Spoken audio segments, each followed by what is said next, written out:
In the war between heaven and hell, all realms are stuck in eternal chaos. An archangel of the high heavens, Inarius, grew disillusioned with this forever war and sought a realm where angels and demons could coexist. He conspires with Lilith, a demon, and together they create Sanctuary, a realm hidden from both sides. Their actions led to the rise of the powerful Nephilim, direct descendants of angels and demons, with unlimited potential. Sanctuary was never meant for humankind. Instead, it became a new battleground in this eternal conflict.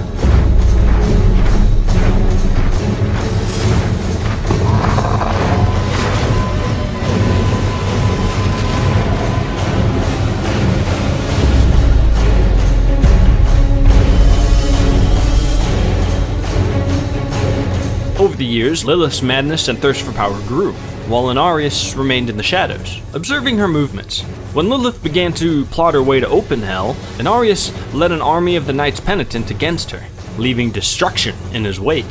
The Horadrim, the last vestiges of opposition, follow suit to confront him and to imprison Lilith using a soul stone, as had happened to all the primevals before her.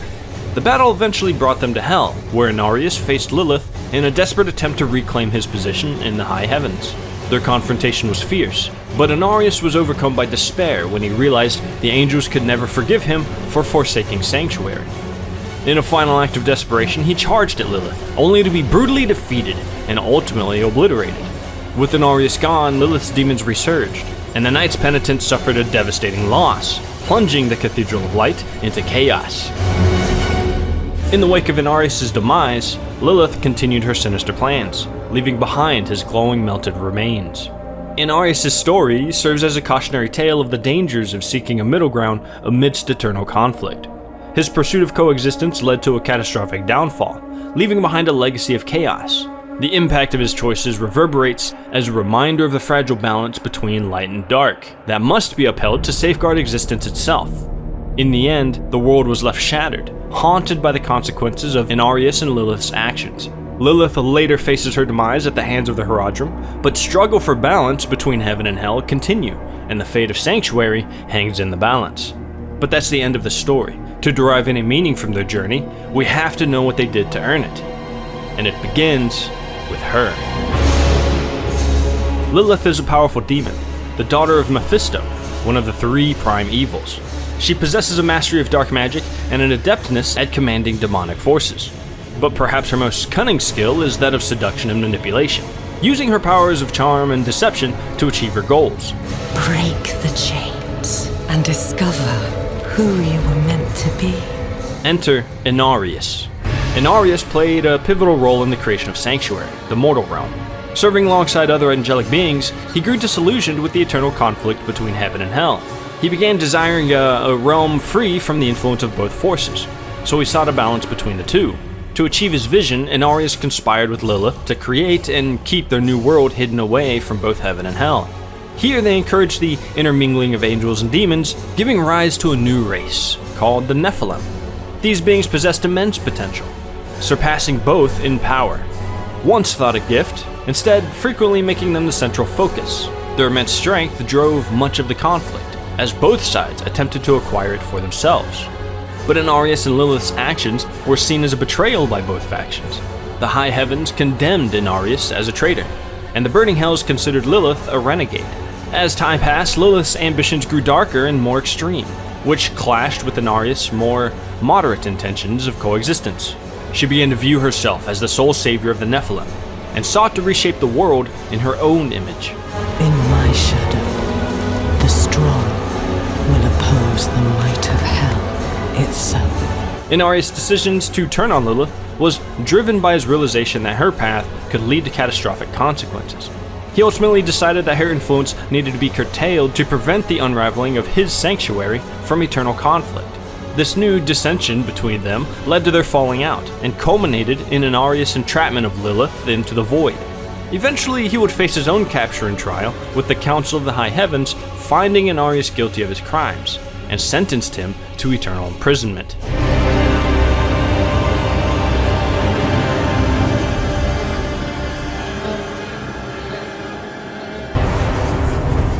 At the point of Diablo 4, Lilith is released from her prison by Elias. She returns to the mortal realm and brings chaos with her.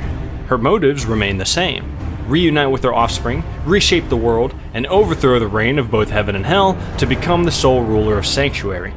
The first phase of her plan is to absorb the prime evils, starting with her father, Mephisto.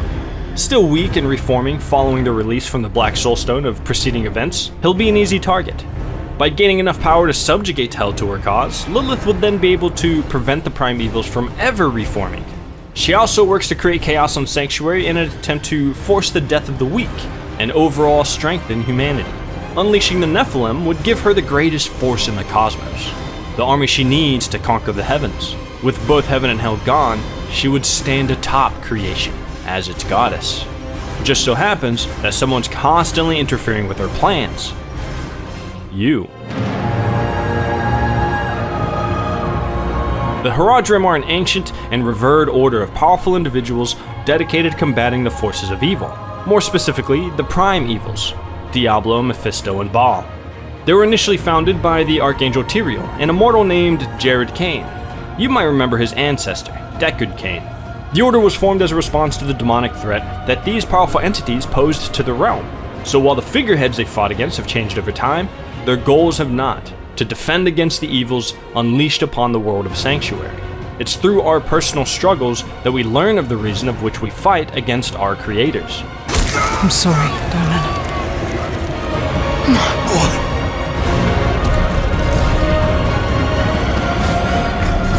He called out for you, wept until his tears became fire.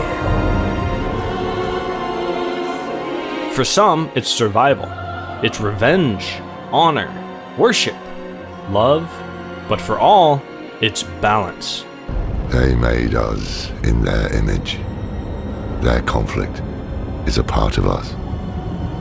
It always will be. Or will we walk the same path of all children who rebel against their parents? So often we simply become them. It all ends with you. No. We made a choice. And that they can never forgive.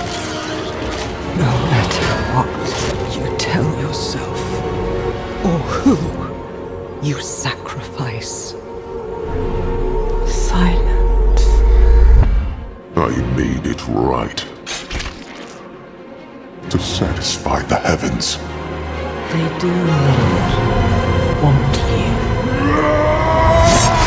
But I said things right. What more would you have me do? Protect me! You belong in hell. If you guys are enjoying this video, consider subscribing. It's free and it helps to keep the content coming. Check out the Patreon and YouTube membership features if the perks interest you, and all other links can be found down below. Lilith's entire motive is that she wants to overthrow both heaven and hell to rule as a benevolent liberator. But it doesn't mean she's our ally.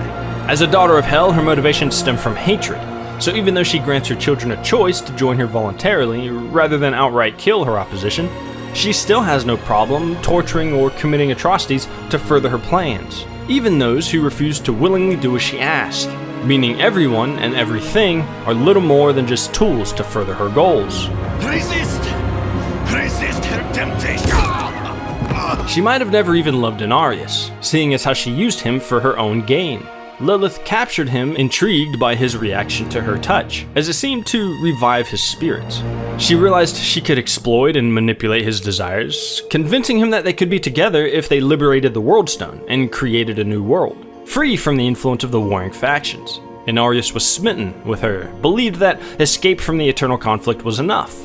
Except later, he was convinced by Lilith that victory was also possible. By bearing his children, she cemented their connection, and also acquired a new species of future soldiers to aid in her grand scheme. These actions reveal that she manipulated Inarius' feelings of love to serve her own purposes and further her quest for power and a new world. Her focus on using Inarius as a means to an end suggests that her affection for him was more strategic and opportunistic rather than genuine.